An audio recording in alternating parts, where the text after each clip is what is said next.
But Saturday was a massive day internationally in the world of horse racing, and that's where we start with my 3 stars from Saturday. Let's begin in the Middle East. We're going to talk about the Dubai World Cup and Hit Show.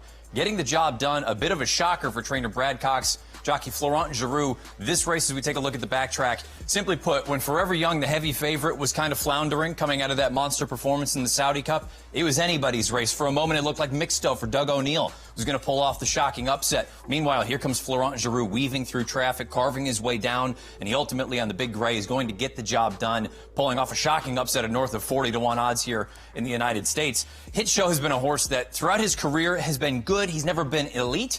Perhaps this is sort of his coming out party, and we'll see him in some of those big races over the summer and into the fall leading into the Breeders' Cup Classic. Perhaps we see him at Del Mar for a race like the Pacific Classic. But Hit Show gets the job done in the Dubai World Cup. In New York yesterday, the major prep, the Wood Memorial, Rodriguez, who for the longest time would have been considered the third stringer for trainer Bob Baffert. All he did was go east to the Big A and get the job done. He scores in gate-to-wire fashion beneath the Hall of Famer Mike Smith.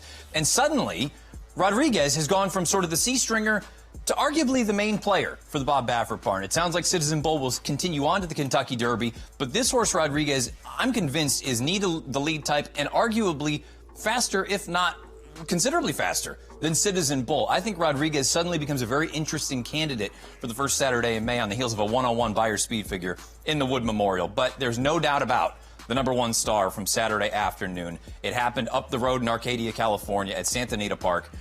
Journalism.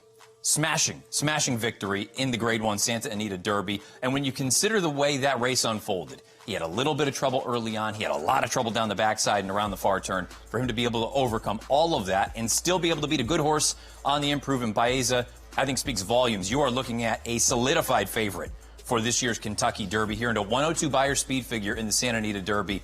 Considering all the trouble that he had to deal with, I would argue the 102 yesterday was more impressive than the 108 that he earned just a couple months ago in his first race as a 3-year-old. Journalism, I'm going to go out on a limb and say he's going to be the heaviest favorite we have had in the Kentucky Derby, probably since Justified. That would be my guess. I think you're looking at 2-1, 5-2 the first Saturday in May.